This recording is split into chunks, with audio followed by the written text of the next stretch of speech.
So, hello and welcome along to another edition of Isolation Interviews for Hospital Radio Reading and for my YouTube channel. And I'm super excited to be joined by the fantastic Ethan. Now, I hope I get this right. Is it Panizza? That's pretty good. Yeah, Oh, yeah, it's very, very close. Panizza, all of them work. So now, it's like, thank you so much for coming up for joining me on the show. I mean, how are you? How are things going for you at the moment? things are good.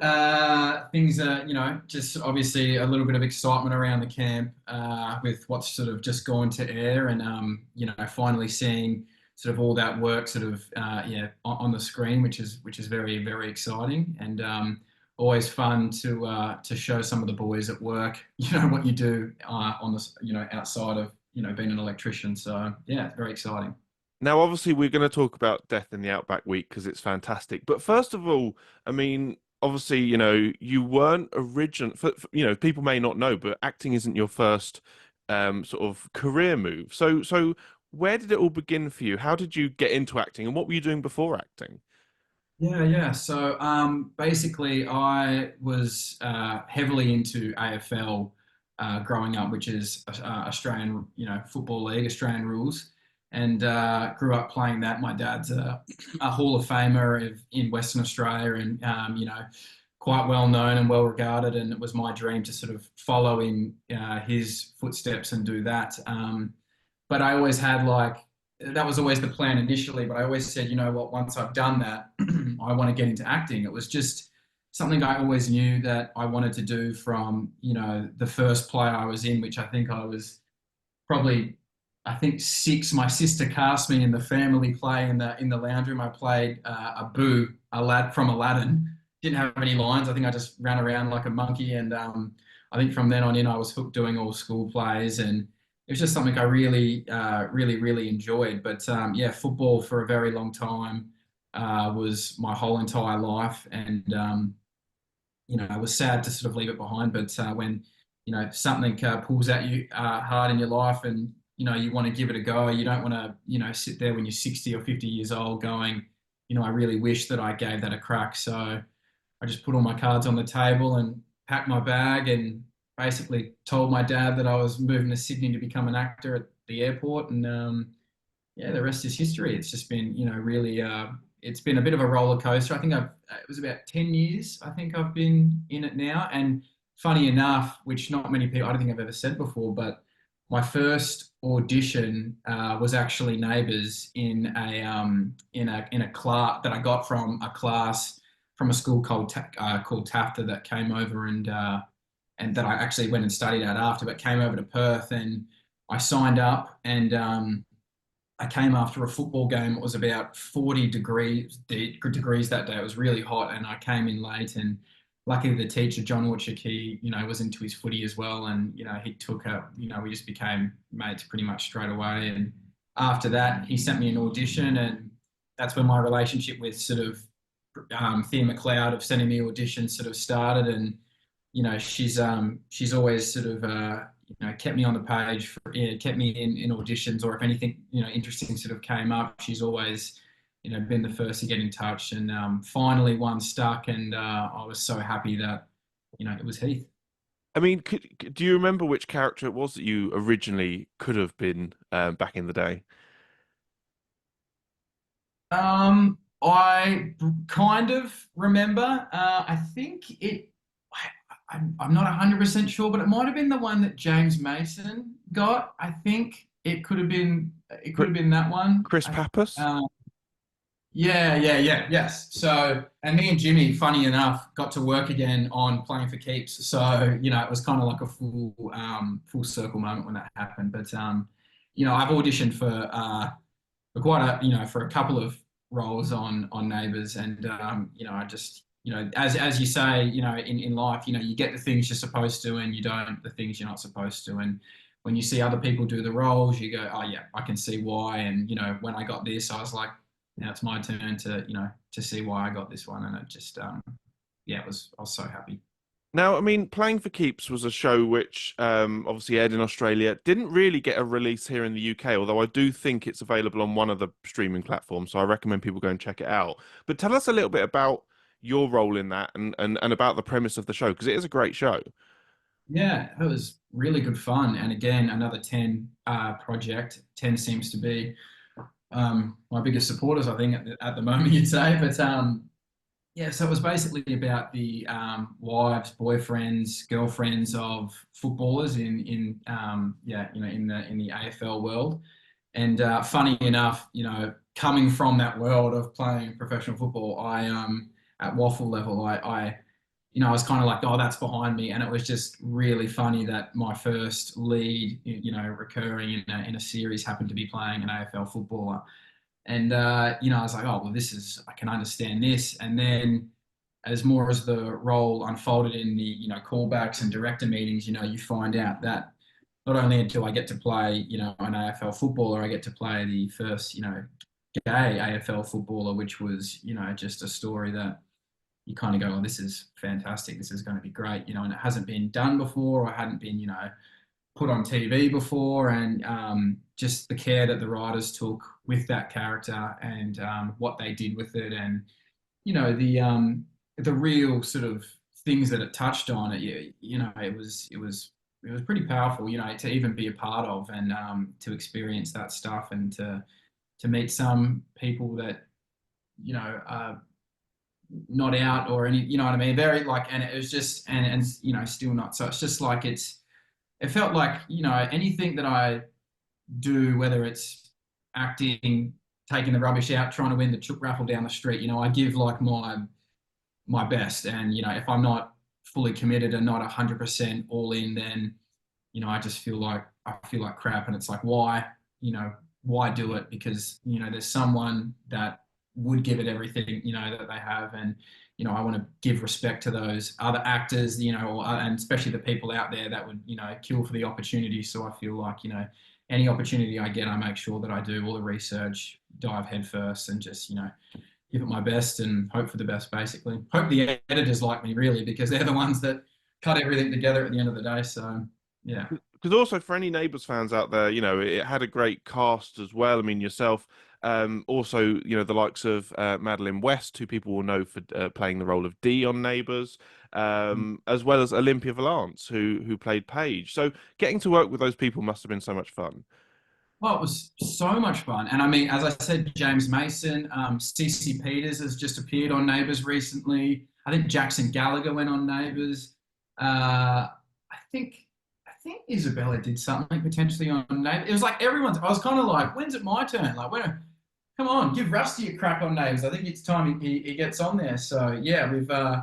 It was quite funny how it sort of came about. But working with Madeline West, I mean, who's been on TV for such a long time, and just as beautiful as a person inside and out, and just to work with.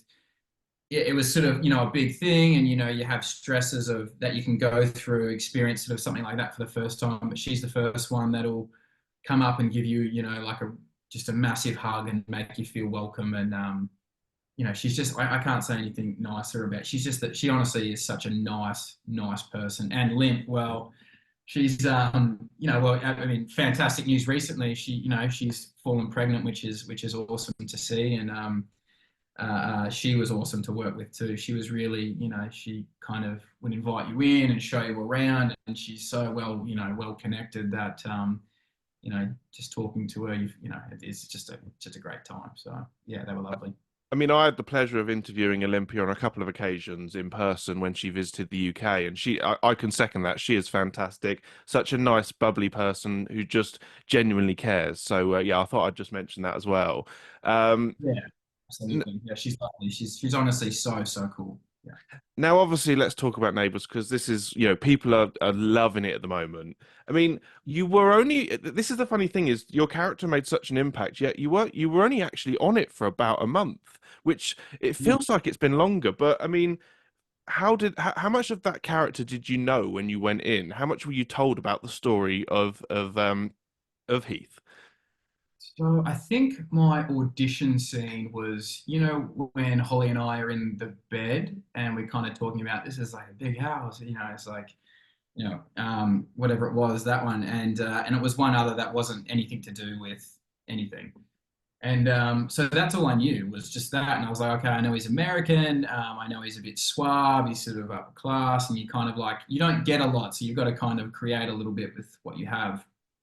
And so, you write down a bunch of like backstory stuff like, yeah, I'm on it, I'm on it. And then I went in to meet like, Jason and Andrew, which was awesome. And, they go, we've known you for a long time. And finally, this one just feels right to bring you in on. And they go, now let's fill you in on what's happening with Heath and who Heath is. And I was just sitting there like, you're kidding. Like, this is mental. Like, what do you mean I'm going to the Outback in like 4 days, And then, so that's kind of what it was. And it was just sort of lumped onto you. And, you start getting all these scripts and all these scenes, and you're kind of slowly starting to work out who this guy is. But I think you have to be careful about uh,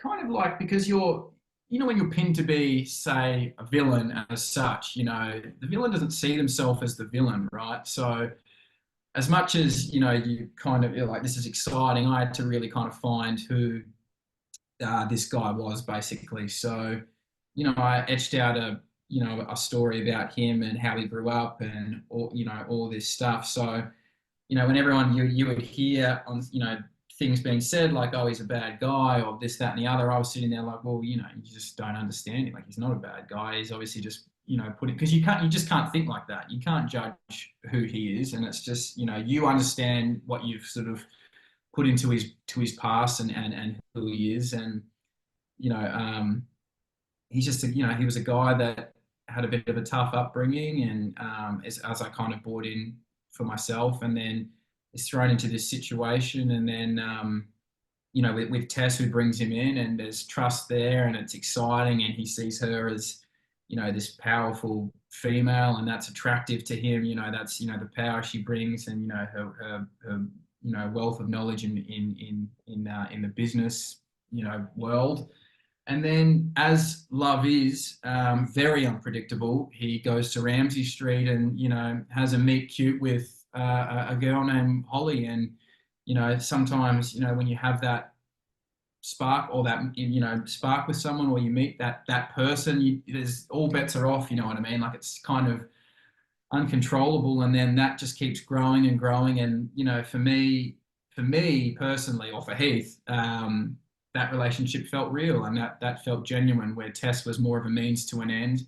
Holly, for me, felt more like he was starting to be himself and could relax around her, and was really enjoying himself. So that's when it starts to unwind, and you see him, Tess, now start questioning him, not telling him the whole truth and lying to him, and now he feels like he's being played. And then he's kind of now in this situation where little things from Holly now, of all people who he never thought would do it, is now starting to not trust him. And now he's like these two women in his life that and it's just, he's just thrown into this thing. And now he's going, I knew you can't trust anyone but yourself. And it all just goes pear shaped, and everything just goes from 0 to 100. And he loses his, not to say mind, but he loses his sense of, I don't know, right and wrong, as you would say, or his sense of, of grounding. And yeah, he just picks the wrong decision, and obviously we all just saw what happened. But and that's why when you see him pushing Holly into the silo, it's not an easy choice, and that's the hard thing. I always saw it as I don't know if you're a Star Wars fan, but Anakin going to the dark side. Like, as soon as that's done, like, and he wipes the tears away, like he's Keith, as I would call him. He's no longer happy Heath. He's this new person. But when he goes back and he sees Tess, he thinks that's all well and done, and he's done with it. And when she brings up that bag, it was, and funny enough, is like a bit of inside behind the scenes, when I didn't expect this to happen, but when Tess, I think, I brought up the bag of Holly, it just hit me that, thinking about, you just pushed her in, this girl that you love, and it's just this well of like, oh shit, just came over me, and it was like this crazy thing. And then, like, trying to bury that down, like, don't worry about it, like, try and bring it back, bring your charming self. But it was so much fun. Like, I mean, to be an actor and get to play with that, and have the trust of your directors, all four of them, but KK out in the Outback, Kate Kendall. It was, it was really, really, really fun. And I mean, getting to Hard, work. but I was going to say, getting to work with Annika, who obviously plays Tess, and Lucinda, well, both Lucindas, and Ryan, and all that, amazing group of people in the Outback must have been so much fun, and getting to share that experience together must have been great.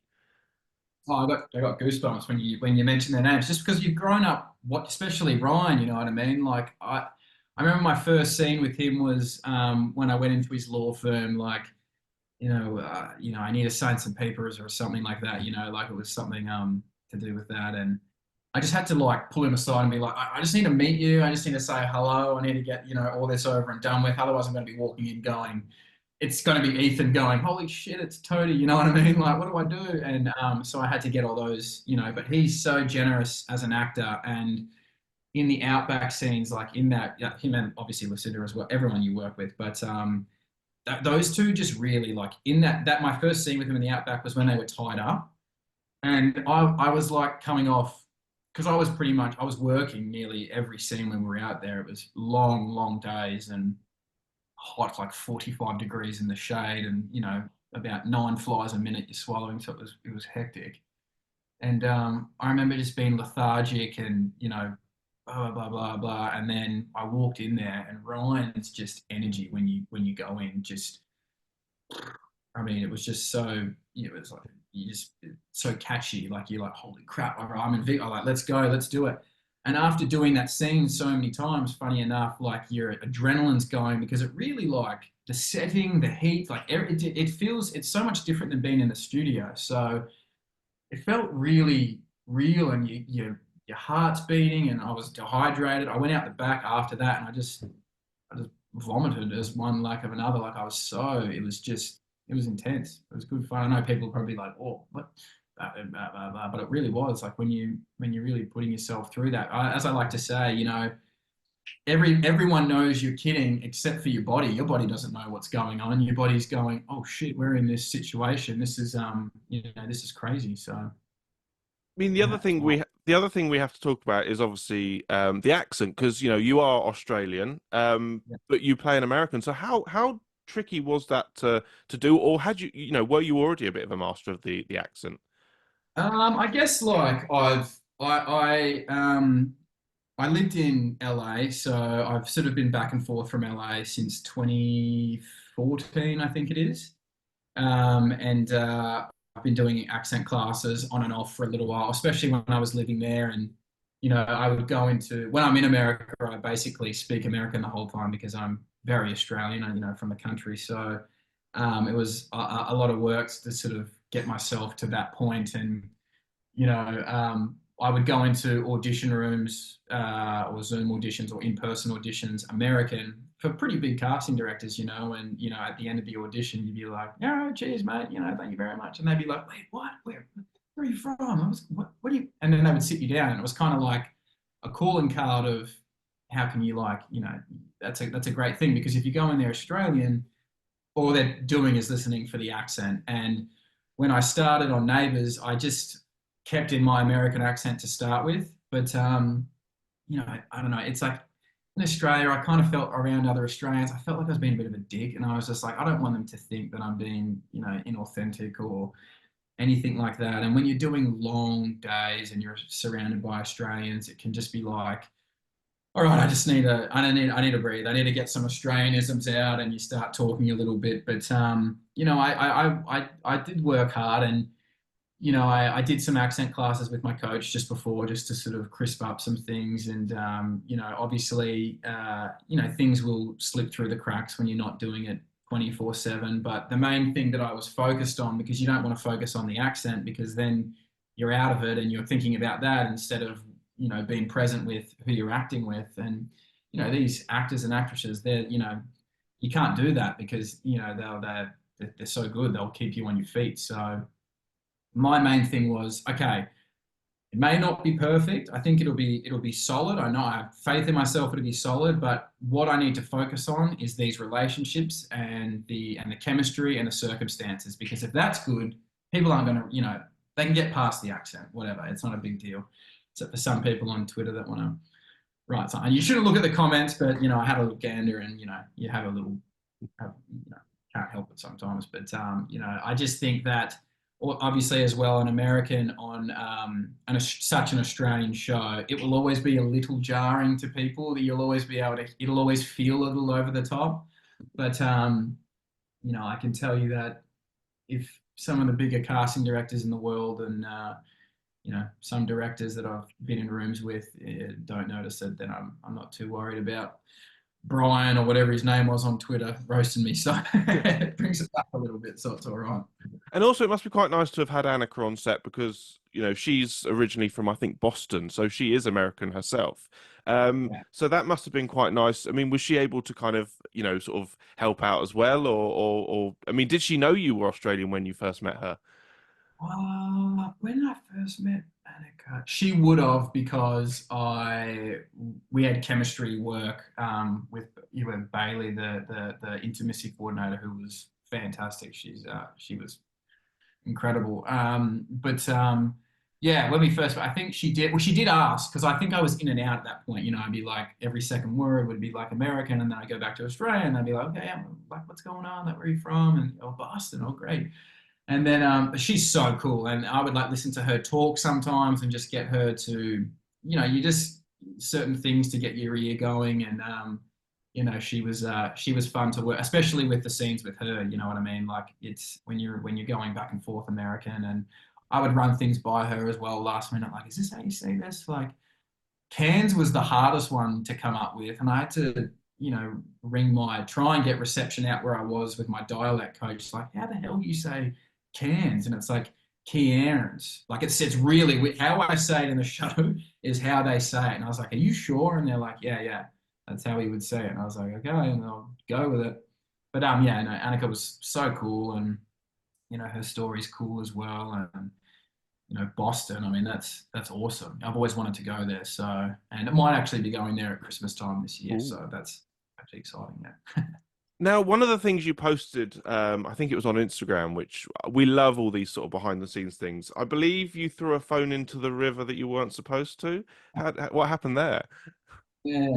Well, I blame Scott Major. He makes me feel very comfortable on set. I've obviously known Scotty for a long time and directed me on Playing for Keeps for a couple of seasons, and coming to work on the back end of Outback Week, which we shot back in Melbourne. So KK did all that stuff, which was incredible, and then when we came back to finish the croc stuff and in the bushland, was actually back in Melbourne or Victoria, and they're like, we did the whole thing, and then they're like, we just need a shot of your face there.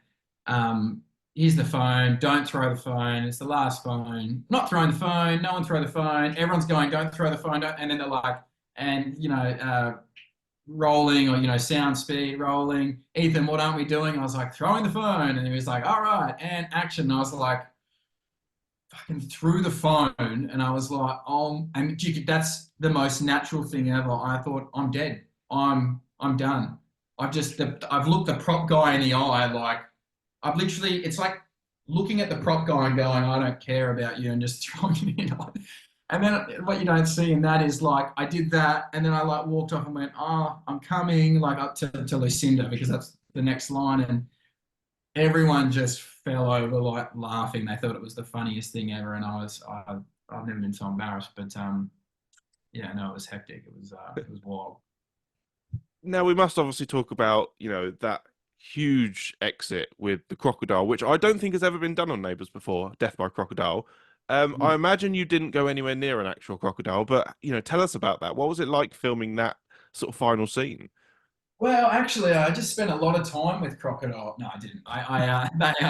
So what they did was, it was really, really cool. So the way they explained it to me was, they didn't want to do the couple of shots of a crocodile munching, munching. They wanted to make it feel more real. I was like, yeah, I'm down for that. Whatever you want to do, let's play. Let's have a go. So what they had was, they built in the props a crocodile tail, and then four divers went out, which, that's also say, like, the stunt team on this, like Philly. Her and her people, the Philly, they're amazing. Like, so they were all out there. So you'd swim out at the start, and they would take the paddleboard away, and you'd be there. You call action.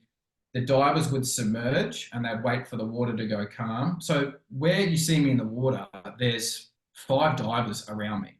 It's crazy, and you would never know. And then I start swimming, then they yank me back, and then I'm like, oh my god, and I start swimming again, and then they yank you under, and you just got to wait till the water goes calm. That's how we shot it. Basically, it was a little bit more, probably cut a little bit shorter than that in the final edit, but it was crazy because it was so cold in that water, and you've got to get everything right. So we did like, I don't know, maybe 10 takes, because you needed the tail to do like the right movement. So that was kind of tricky. And I hadn't done it in full costume yet. At the start of the day, I did it. And then by the end of the day, you're wearing like Heath's costume, which is, Arab boots, jeans, all this stuff, a harness. And the boots are like leather boots. So, yeah, so they filled with water. So when you're trying to swim, it really was like a struggle because your legs just don't work. They're just heavy. Like you're just sinking to the ground. So, yeah, so it was just that. So just divers under the water, pulling you under. And again, because it was so cold, you'd be like, kind of like breathing deeply through your mouth. And then if you took a breath at the wrong time, you'd go, oh, and you'd take like a mouthful of water and you'd kind of be under there like, holy crap. Like, and then, obviously you can get out whenever you need to. Like there's things that you can tap the person on the arm, the diver. But yeah, it was pretty intense. And that's what I'm saying. Like your body doesn't know that stuff's fake. Like your head does, yes, but like it feels pretty intense while you're shooting it. Yeah, absolutely. I mean, obviously, that is quite an epic way to go. Were you happy with his exit? And I mean, I imagine you would have loved to have stayed on the show longer, but how did you feel about his exit? Were you happy with it? I think in the category of like it's never been done before, yeah, it was pretty cool. I think if you're gonna go, death by croc is, it's an interesting one. So yeah, it was good fun. I look, as they said to me, we never saw a body. Heath could walk out with a pair of shiny crocodile boots, you know what I mean? So, but if he doesn't, I just feel so lucky to be able to be on the alumni of what that show is, and the actors that have come through and the directors, and if that's all it is, I can walk away happy because I know that I gave everything that I could to that, from just yeah, I gave everything. I'm happy. I'm happy with how where it left. But if they ever wanted me for something, if everything kind of lined up properly, with other projects and things, then absolutely, they are the best people. And I'm like not even saying that. I've never walked into a community of what you would be so you'd be a little bit threatened by when you're walking in, or you're not sure how it's going to be. But as soon as you walk in, it's like everyone treats you like they've known you for 100 years. Like you see these people on TV, like Ryan's lovely, Alan's lovely, like Magella. Like I spent a lot of time with obviously Lucinda, Georgie, and like people like that. They were I was shooting scenes with, and they're just the best people. In all honesty, like I was so lucky to get put with an actress like Lou.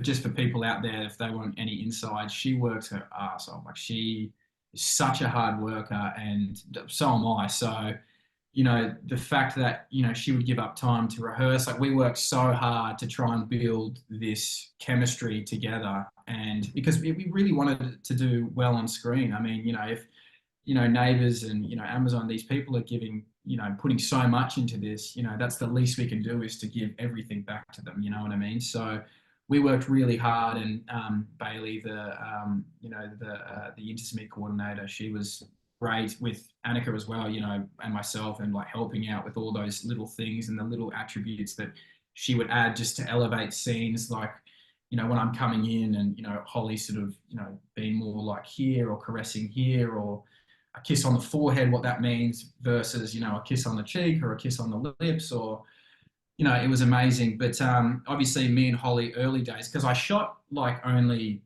2 days, I think, in when I first got there, and then they're like, we're going to the Outback. So I think I shot something crazy like 70 scenes maybe, or 71 scenes in like 12 working days. So when people go, you know, what, your accent here or there, I'm like, I was so stressed, and I'm someone that, wants, as I said, like wants to give everything to it. So Lou was great in that regard too, where she would take me under her wing, and she showed me how to set out my binder so it could be like, this, that, and the other. And, everyone was never short of a little bit of advice, and, of, if you feel like you kind of missed this, just let it go. That went through the goalie, you've got another, 5 scenes for the day, like just, reset and get back into it. So, and I think I kind of have that mentality through football anyway. It's no way dwelling on, the missed kick or, the missed tackle. It's just dust yourself off.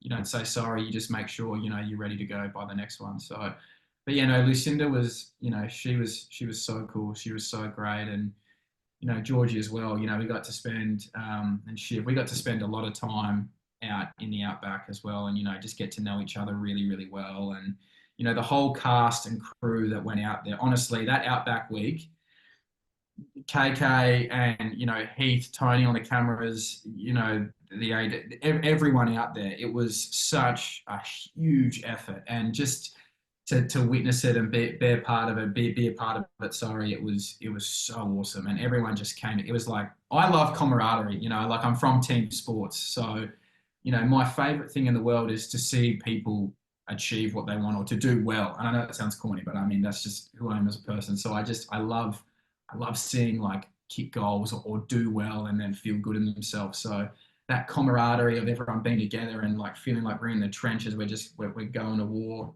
Obviously not going to war, but like felt like we were going to war to shoot this massive thing. And, it was just so much fun. And I'm so glad that the audience and the fans and, people have really responded to it, because at the end of the day, that's who we do it for, and or who they do it for as well. And, yeah, it's just super pumped to be a part of, a great week of Neighbours. It was awesome. And we must just briefly talk about, because I know people will want to talk about it, that scene where you're both in the bath and we do see a bit of bum cheek. Was that kind of a strange? I mean, had you ever done anything like that before, or was that quite new for you?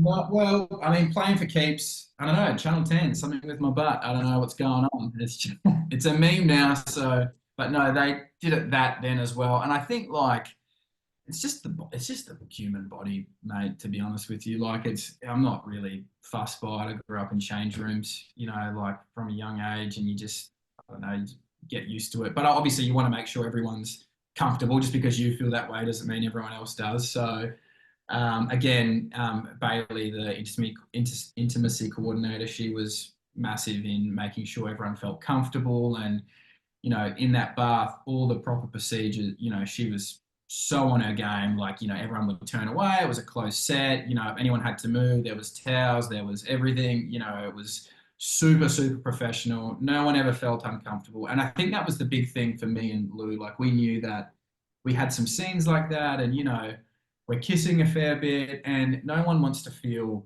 uncomfortable, and you want to check in and just before everything and make sure. And, you do some little games and things just to make sure everyone's okay. But that bath scene was, yeah, it was great. It was great because it was so hot, and that was cold water in there. But by the end, it was like being in a sauna. So it was so much fun. And yeah, obviously standing up and getting the butt out a little bit. And you just hope when you stand up out of the water, all the front things that are tied down that are covering everything stay on, because obviously water kind of gets in and drags. But anyway, Bailey again was great in that. Just, she just kept saying, just use more tape, more tape, more tape. So like it was, when you think about it, sometimes those things can be, they look sexy and cool and great on camera, but behind the scenes, it's very like, it's very, it's not all that sexy all the time. You know what I mean? It's kind of like, tapings here and there. Can you move to your left a little bit? We can see a little bit of strap, or you know what I mean? Like, so, but again, Lucinda, the absolute champion and professional she is, we just, came together and, you sort of make it work. And yeah, it was really, really, really good fun. Now, I just want to say it's been an absolute pleasure talking to you. People need to keep watching Neighbours. Here in the UK, people can watch it on Amazon Freevee Monday to Thursday from 7 a.m. I mean, just briefly before we go, what else have you got coming up? What have your other projects been since leaving Neighbours? Yeah, so basically, I actually got kind of close to something over there. I probably can't say what it is, but it was another soap over there in the UK. But I'm a writer actually as well. So I've just written and the last year and a bit and sold a feature film over here. And I can't say a lot. We will be going into filming sort of next year. We're just about to lock our cast down, but we have a pretty exciting director on board who is in the alumni of great Australian directors in Jeffrey Wright that obviously did Romper Stomper and found Russell Crowe and a few others. So it's very exciting. It's called Starting Blocks, so you'll just have to be on the lookout, and hopefully that project kicks off a few of my other TV shows that I've been writing as well with my writing partner Taylor, who's American. So I've sort of in between. It's been a little bit of a wait in between drinks at the watering hole from playing for keeps and just little sporadic projects here and there. But Neighbours, and in between that's when I got into my writing and just kind of really fell in love with that. And so it's starting all to pay off. And Neighbours sort of coming through is now helping me build a fan base over there and a bit of notoriety. And I'm really excited for people to see this. It's going to be, it's based around a sport in Australia that is very unique. It's athletics. They love it over, the Europeans love athletics. So it's going to be a really, really moving, fun movie. So when you see it come up, yeah, get in there, support it, and who knows? I might even pop up again on Neighbours in one way or another. So Fingers crossed. Fingers crossed. yeah, there you go. Now, I just want to say it's been an absolute pleasure. Thank you so much for giving up your time to talk to me. Keep safe, and yeah, we'll definitely have to get you on again in the future. Not a problem, Matthew. Thank you so much, and you're so easy to talk to, man. Like fair income, like it's really really fun. I really really enjoyed it. So thank you. Perfect. I'll stop that there.